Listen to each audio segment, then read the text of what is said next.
Hello world, it's me, Dennis, and welcome to another edition of Reasonably Spontaneous Conversation. Once again, we're returning to the roots of the program, which I did in 1979 in LA on Theta Cable. Yes, they had public access even back then. Well, one of my guests was a world-famous musician, a member of the Monkees. His name is Peter Tork, and the entire interview is here. No, we have a turn button. Oh, this is... I don't even know. I'm not a technical human being. So who is? I mean, I'm we're all milled to the same stuff, right? No, I mean, there are technocrats, and there are emotionocrats. Emotioncrats? Emotionocrats, sure. This is Peter Tork. I'm Dennis Tardon. Peter Tork, how would you describe yourself? How do you introduce yourself? What would you say to people who are sitting there going, I know that face, I'm sure. Look at that smiling face, a smiling, Relate to camera, pleasant countenance. So how would you introduce yourself? Would you help? Well, it depends on the context, of course. All right, introduce you in the context of reasonably spontaneous conversation. Where's my script? No matter how hard I plan it, I have a difficult time being spontaneous. My sentiments, exactly. Exactly. So tell me, how would you describe yourself? Well, presuming that everybody here has heard of me in Yes. that guise of the kid, I would introduce myself as saying, hi, I'm the person you've heard of. The Monkees, right? I mean, primarily is your identification. The primary, right? primary hell, this is it. That's it. There's just no... I mean, my public life began and ended with the Monkees, with a few little, like, subterranean flare-ups, like cable TV interview shows. That's right. And which won't be seen in my hometown because you don't carry, Theta does not go into Venice. No, they did. You dogs. I mean, not you, the audience, Venice. but you, the establishmentarian here. Sure. Well, it's just a question of laying a few pipe. Of course it is, and why should they lay pipe before the marina has taken over Venice? I mean, afterwards it'll be much more lucrative. So so you were playing as a monkey for a while and Yeah. had a lot of fun with Playing it. and working. A And, lot of fame? Oh, yeah. Was it a lot The of most. dreams realized for you? No. A lot of conjectures were realized. Yeah. Not exactly What dreams. was realized for you? What was that time like for What you? was realized? Well, I actually seem to have made and spent real money. Now that's a realization, you know. That, all that money as a realization. That's really something. It was very interesting because I thought, you know, I'd heard all the stories, flash in the pan successes who make a lot of money and then they go down the tubes. I said, this isn't going to happen to me. Not Peter Tork. No, not me. But as a matter of fact, I did not learn how to save my money, and I didn't know how to spend it either. I mean, you know, if I'd known how to spend it, at least I'd have had some more tangible results. The results I did have are almost entirely intangible. That is to say, there's a lot of people walking around who spent some very, very stoned times that they otherwise would not have spent, presumably. Although some of these people, I think, were professional finders of money, you know, and suckers up of other people's well-being. And I certainly, you know, basically the truth is that I had no serious, competent, concerned, involved professional money help. Management. Yeah, well, the management, I did have some management, but it either was not involved with me personally or did not stand to gain by my financial success. In other words, the management of the Monkees operation, you know, the less money I made, the more they made, so that our financial interests were divergent.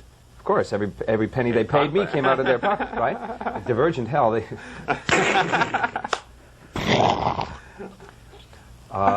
and the people who had financial interests, whose financial interests paralleled mine, that is, my money managers, did not have any understanding of my professional situation.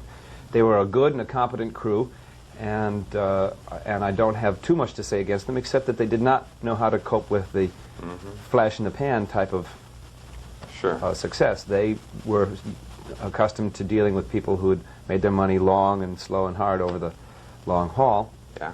And well, tell me light at the end of the hall with some of the intangibles that you glommed from this time? Well, Great experience. I had some great fun. I did make an awful lot of records on my own account, Yeah. which I never would have gotten the chance to do. They just said, go ahead into the studio, you know, and I so. didn't even know I was paying for it at the time, but afterwards I found out, but I had that experience. Now I know how to produce a record. At least I know how to produce a record as of then. Mm-hmm. Production has not changed all that much since 8-track. I mean, Yeah. there's a lot more difference between 4-track and 8-track than between 8-track and 32-track, surprisingly enough, at least in my judgment. Where are you now, Peter? Is this Tuesday? It must be Santa Monica. It is. It is Santa Monica. And how are you a different human being than you were at that time? Well, God, if I hadn't learned anything. Well, you might not have. You could have That's been true. bitter and found you sleeping in the gutter, you know, in lower Venice. I am in Lower Venice, thank you very much. And last night, And after by a the fight way, with my wife, I slept in the... no, Barbara, if you're listening, that's not true. I know, I'm kidding. where are you now? I'm in Venice, Where are you here mentally? Lower Mongolia. Ah, I don't know. A lot of what was true then about me is true now. I'm still boundlessly optimistic. I just have had to revise my time scale. That's all. I thought things were going to come together in a matter of, you know, a couple of decades. Now I think it's going to take a couple of centuries, what is coming if not together? millennia. Well, basically, I see it as an evolutionary necessity on the human part of the human race, to get serious for a while. Wait a minute. An evolutionary necessity on the part of the human race What a to... great set of words. I've never heard them put together like that. Where's my notebook? You No, have this no. is You can't copyright. have notes on a spontaneous program. I'm going to write this down. I'm not going to You'll have read a a note. tape of it. I do? Yes. Am I going to get a copy of this? Congratulations. Where are you evolving to, Wait a Peter? minute. Me personally? Yeah. I'm just, there's no goal. I mean, how are you going to have a goal? When you've got there, then what? Yeah. I don't know. I know I'm trying No, to... there is only process. The medium is the massage, as it were, Yeah. as we've heard. You enjoy playing? Mm-hmm. Sure. Playing with other... Like, we're beginning to play. We're finding out something about one another. You know, I'm trying to look into your eyes. I'm I not don't know what at all you're- curious about you. I just want to put myself over to... Just broadcast have, right, what's out there. I'm here for me. That's and right. This is strictly a one-way street, Jack. I'm the hell with I'm not interested in... Cable, I guess I can say nasty words, can I? Or can I? In a way. Sure. You can't... You can say them, but people will sit back and go, that was in bad taste. So if you want people to go, that was in bad taste, you know, and then go ahead and say whatever you please. We don't edit. No bleeps? No bleep. So What tell did he me- say? Well, what I'm trying to do, and what is the purpose of the program, or where we're going, is to find out, because you had all these wonderful things that so many people out here seek. I still And now haven't finished my previous reasonably spontaneous line of conversation over here, which was develop evolution. that, Oh, yeah. yeah. This was the... thought this it was, was wait a minute. Let me my serious mode. The system of interplay in this country and over the vast majority of the surface of the world, which values competition, individualism, and essentially aggression over the forces of cooperativism and community, as a system which is inherently damaging to each and every one of us and evolutionarily necessary to abandon the sucker and get on with the business of getting together.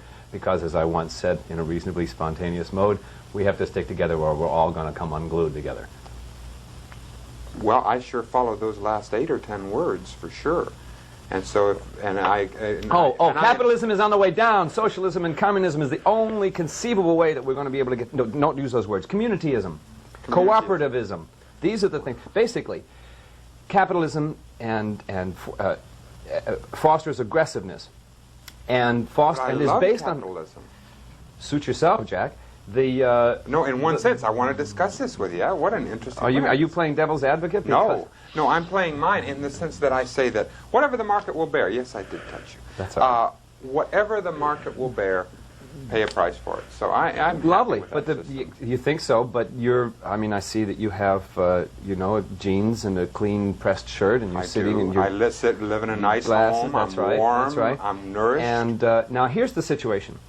Insofar as there is just enough to go around, yes. every time somebody's got more than he needs, somebody else Has is less than they need Sure. and is dying of starvation and lack of material well-being. Uh-huh. Insofar as there is more than enough to go around, maybe there's a little room for some people to play around with. However, until we get everybody to the level of they all have what they need and we're, you know, secure, at least on that material basis, we won't know whether there's enough to go around or not. Yeah, you're right. Well, other than the material needs, where do you gain your nourishment from? My nourishment? I pray. Yes. Yeah, I'm religious. I Me have. too. I try and get in touch and stay contacted meditate? with the larger things. Sure. Yeah, me too. Sure. Yeah, I feel those same... In fact, I feel a way of... Right, hey, reasonably money, spontaneous buddy, meditation. Sure, that would be wonderful. Boring, but wonderful. We'd have a wonderful time. I guess that's what... do you feel selfish? And are you selfish in the very positive sense? I mean, do you, if you're good for you... There is, well, yes and no. It's very tricky. The words having various meanings. English, how wonderful. Yes, every word has 6 or 12 meanings, and you will remember each and every one of them. Self has got a smaller sense and a larger sense. And in the smaller sense, everything to the benefit of the self is to the detriment of other people. In the larger sense, that which benefits the self, the larger self, is to the benefit of all, because we all partake of that larger self. And so that the question lies in one's breadth of understanding. Right. How do you deal with other human beings? I wasn't My cutting mouth. you off. No, I wasn't cutting you off, but I'm sitting here saying, putting myself in the position of so many people that would be listening to this conversation, or someone who is in a conversation going, okay, I have to deal with you in a business way. How do people see you? How do the people around you perceive you? I don't know. You don't know. You want to ask my next door neighbor, or my friend Dada's over there? Yeah, How do you see me, Dot? we can ask Dorothy. She knows she doesn't have a microphone on, and I know she's smiling, that beautiful smile. Well, I guess we might take that for as that's a good. comment. That's either embarrassment or she feels a great warmth for you. How do people perceive you? How do you feel? How do I know how people perceive me? Don't you ask? No, I do try to draw some conclusions. How does Barbara feel about you? How does she see you? How does she perceive you? Barbara sees me as a mixed bag, but basically worth it. A mixed bag, but all right. But basically, that's essentially what we all think of each other, isn't it? I mean, except for some people who think other people aren't worth it. But you think other people are, though? Yeah. Well, you see, I'm finding it fairly... I wouldn't want to have interviewed you a few months ago before I have become more comfortable with my interviewing, because you would have blown me away. I wouldn't have known how to deal with your intellectual energy, or your because there is a great vastness there that doesn't always come out a lot of times, and it can be very intimidating. Do you intimidate people? Yeah, I'm afraid I do sometimes. I don't mean to particularly, but part of it's from that insecurity. You know, one of the reasons that people build up these skills at, say, intellectualization is feeding the monster. Well, it's out of insecurity, you know, and when you're raised thinking, and I was raised basically with the tenet of perfection is barely tolerable. If you know what I mean. Most of us have that kind of a standard, at least in certain areas. Some areas you slough, you say shine, you know, well, he's only but in other areas, if you're not perfect, it's intolerable. And so in that insecurity, you build up, as what you call my vast, what did you say it was? The vast intellectual storehouse. Yeah, that was built up, and so that same insecurity will sometimes, you know, boom, here's my vast intellectual storehouse, chump.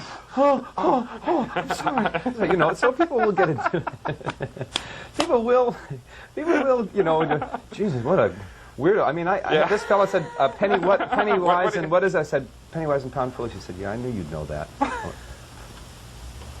Yeah, I guess I walked right into that trap. The guy was really, I don't know.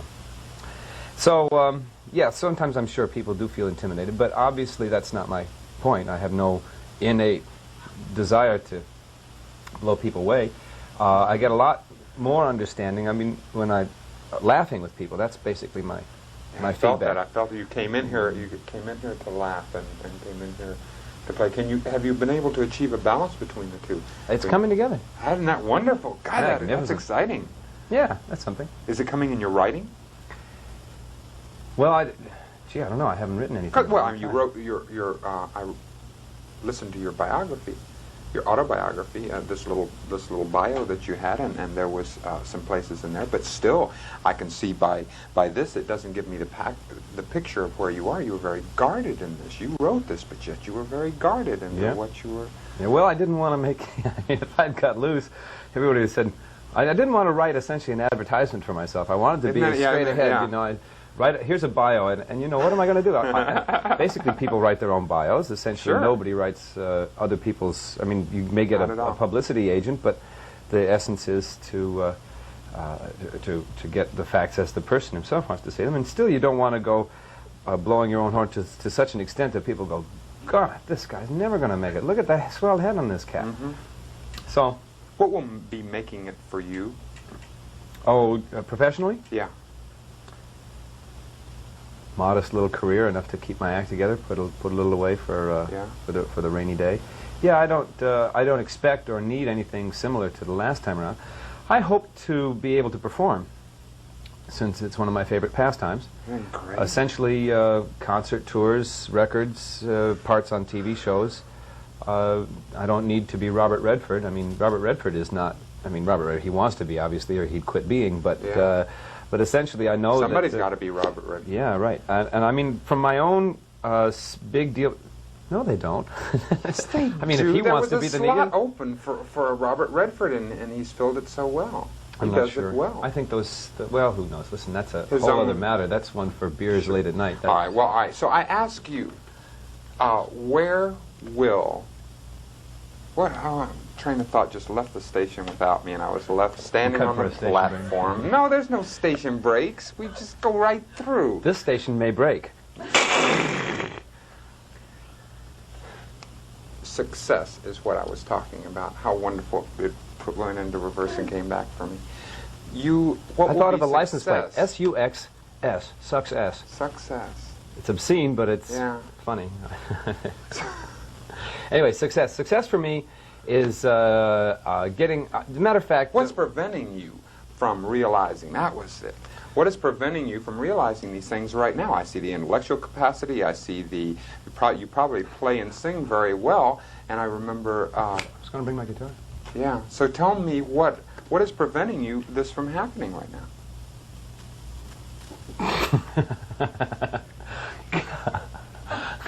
Where's my karmic reader? Where's my tarot card? I haven't thrown the ching. I don't know. It's no longer in your control, huh? Well, I don't know what it is. No, I only recently got back into trying to make it. It was only like late last fall. Before that, the success thing, the real success, the previous success, seemed so gratuitous. It seemed so chancy, and I mean, and it served a lot of people to remind me of the randomness of it, as opposed, and nobody reminded me of the coherence of it, the naturalness of it. For instance, as I was thinking about these things, a lot of people said, just some guy off the street, and I said, gee, I just was some guy off the street. They said, no talent. I said, well, I know I'm not really all that talented. And they said, well, it's just any four guys could. I said, gee, that isn't quite. And now I'm thinking, well, gee, I beat out 300 or 400 guys, at the interviews and so the auditions. We auditioned hundreds of guys to try out for this thing, and I got the part. On the other hand, well, you just got the part because of random circumstances, but, I mean... Have you dealt with a heavy unworthiness? Yes, I was heavy unworthiness. Me too. Yeah, heavy unworthiness. But I'm getting over that. How? Well, therapy. Yeah, me too. I have a wonderful, loving family around. That's lovely. I just finished, I just terminated a group that I was in, whose main support, not prop. Prop is a lousy word in the sense of support and prop and support.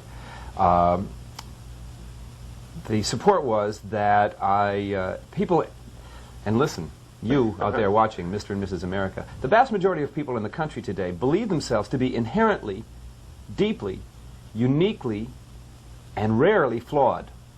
Everybody thinks that they, unlike everybody else, are badly broken and out of whack in some kind of way.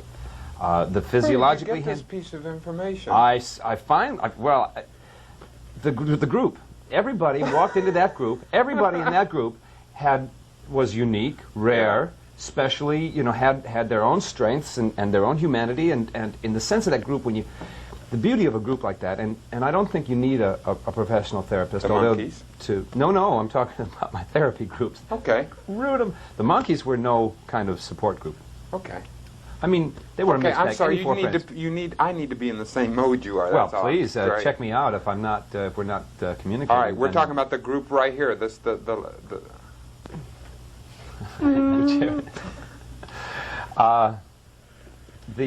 therapy group I was in brought people in, each one of whom felt that there was something uniquely and specially wrong with them. Yeah. And to the contrary, I observed that each and every one of them was perfectly viable human being, perfectly ready to go out and be people. They Right. had strengths, and they discussed their own problems, and they'd take on these tones, and the utter helplessness in the face of the Yeah. overwhelming onslaught. Anybody else come up with a problem, no matter how similar, no matter how parallel, no matter how equal in strength, and they would be there with ideas, concrete, constructive, formative ideas, and people would be, supporting each other all the time. And I realized finally that the vast majority of people, and I began to notice people's eyes, everybody, people walk around like this, and people walk around like this, and like this, and everybody compensating or or fighting or struggling, basically with their own little core idea of inadequacy. Now, it's a lie. Everybody, the vast majority of people in this country, in Yeah. fact, in all of the cultures that I know anything Yourself included. serious about, except that I'm out of it, and I'm beginning to get out of it. Beginning to get out yes, of it. See, what I was saying at that's the beginning. key. I think Yeah. the coalescing, Yeah. the therapeutic coalescing is the bringing together of your own capacity for objective analysis and support, together with your own child. That is your adult and your child, to use the transactional analysis Child, terms. what a wonderful thing. The child in you is, of course, insecure and dependent, and the adult in you, of course, is independent and secure and aware. But people in a schizophrenia, which incidentally means broken-heartedness as well as broken-mindedness, if you go back to the Greek roots. Isn't that interesting? Phrene means heart and mind. It's the same thing in the Greek language. Schizophrenia means broken-heartedness, not only broken-mindedness. So, in their schizophrenic situation, How beautiful. their adult and their child don't relate very well. They do not stroke themselves in real ways because they've been told they're not allowed to. You don't get to say that you're all right. Can you use the term we rather than they?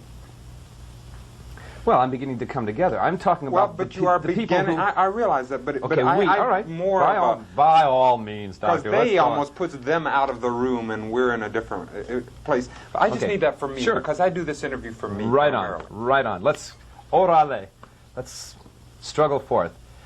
We, as a culture, As a people. tend to remove ourselves from our own support systems. And this happens interpersonally as well as intrapersonally. That I don't do that as very well by myself. And people do not support me and I do not support people, except in rare circumstances as we are beginning to come together, as in the therapeutic group I was talking about. Yeah. Now, so this brings me back to what I said earlier. We are uniquely, most of us feel that we are uniquely, deeply, and specially flawed, unlike anybody else. And this is a lie, which has been foisted on us by those people who would like to keep us separate in order to keep us working against each other. Wait a minute, I'm not done yet, because this final thing brings me back to my political argument, because the psychological and the political, of course, are not separate. Our psyches and our polities are... As long as we keep ourselves separate, and as long as we go on the basis that one person's gain is another person's loss, Yes.